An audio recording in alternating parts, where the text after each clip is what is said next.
Um, Alana asked actually a very interesting question about sharpening.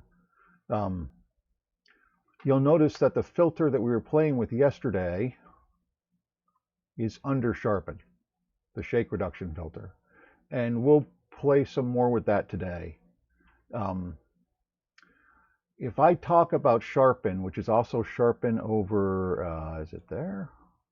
Under one of these things, there's a sharpen tool. Um,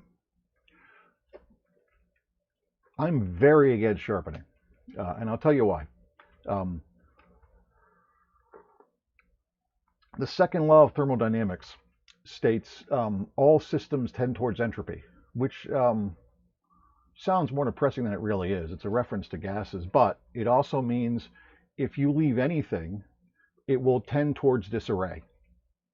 That's the nature of the universe. Now, what that means to us is that if we get a picture and that picture is 1,000 pixels by 1,000 pixels and is a little blurry, that's what we have. And if we reduce the resolution of it, we will lose stuff. It'll tend more towards entropy. Um, Sharpening is an attempt to fool us into thinking that we fixed it. But that's the problem with it. It's a sharpening is basically an algorithm that goes against the image and looks for edges and highlights them. Uh, the problem with that is, if I look at this image we have here, there's dust there, there's dust there, there's a piece of hair there, there's a piece of who knows what there. It will sharpen that too. That's the problem. Sharpening sharpens everything without respect for what it is. Just for kicks, I'll go under it and I'll pick sharpen. And what you see instantly is, oh, the image feels a little sharper, but look around all of my dust now. I now have a little halo around it. See the white pixels there, white pixels there? Look at the hair. The hair now has stuff around it. You know what? Let's grab something that makes it just easier to see. This stuff here wasn't there before. See? That's the problem with sharpening. If I go back and forth, you can see sharpened, unsharpened, sharpened, unsharpened, yep, unsharpened. So the reason we're using and we'll go through it right now actually. The reason we're using on this image the shake reduction filter, and it should run now and it shouldn't cause problems. I tweaked a lot of settings. You can see it using all 16 of my processors.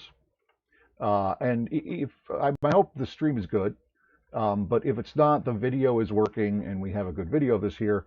The reason this uses so much processing time, it gets back to that second law of thermodynamics. Adobe has spent, I'll say, tens of millions of dollars on artificial intelligence research on this filter. And what this filter attempts to do is it attempts to replicate the motion that someone's hands or a camera lens took and then negate that out. That's the goal.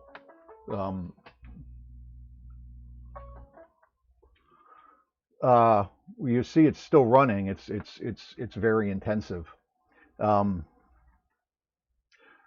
We'll let this at least get to 100% there. I put this up here so you can see just how processor intensive this is. I mean, this isn't even that big an image, and this is using a lot of processor cores. We can talk a little about the settings, though I want to let this catch up. Right now it has a crude result, and you'll see it did the same thing that the other filter did. It causes noise around my dirt. So it makes my dirt dirtier, which isn't great. My God, it's still going. To talk more about this, and actually why that square is really important, that square is where it looks for the movement. So what I want to do to make this not use so much of my electricity is I want to reduce that square to a part that I want as sharp as possible.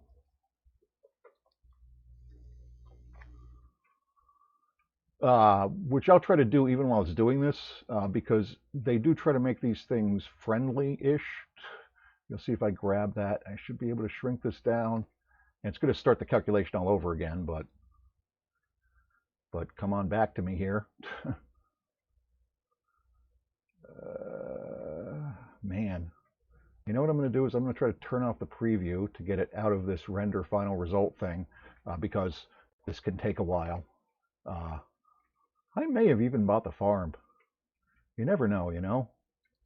Luckily, I keep this up for that purpose. Photoshop is using 85% of all my processors. Oh, it came back to us. That's good.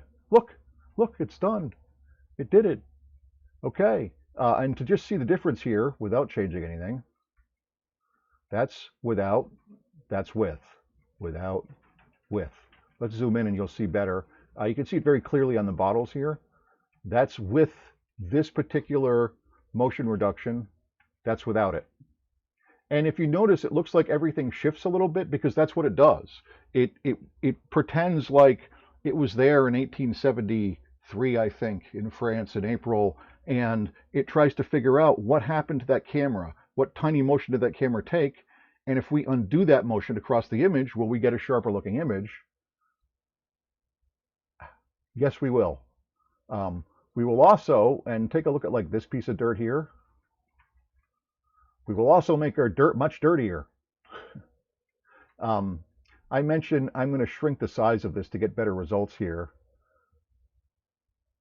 And now this will recalculate, but we don't really want it on his pants. We're going to try it on these bottles because I think I've had good luck on these bottles.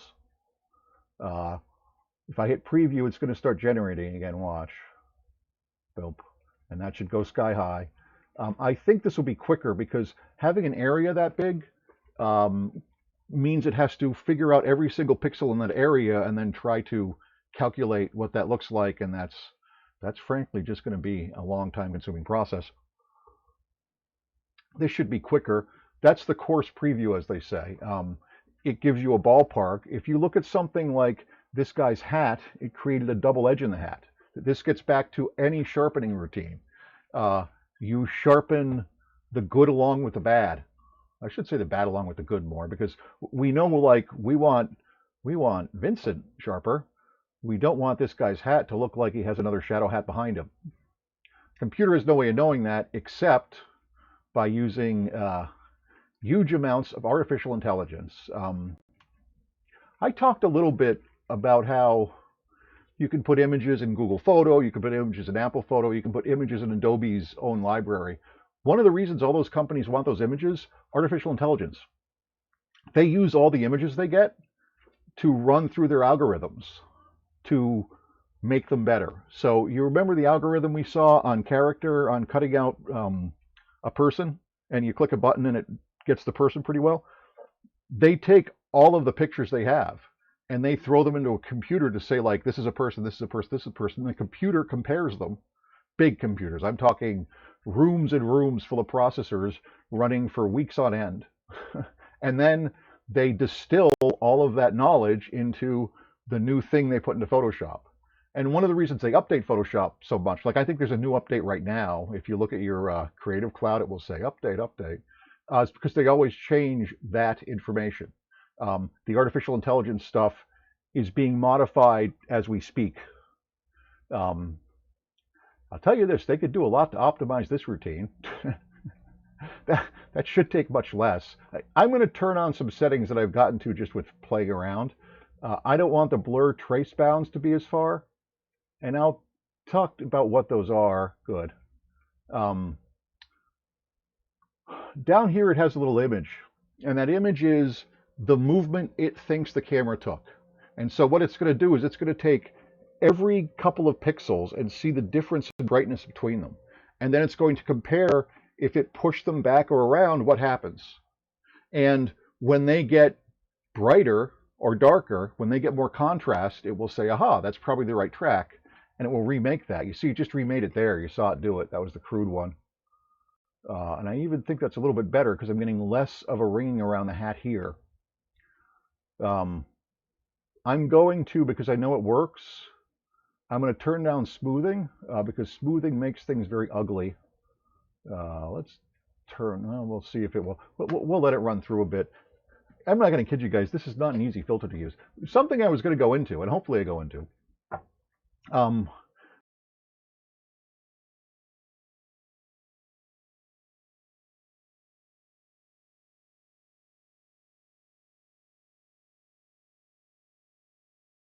well,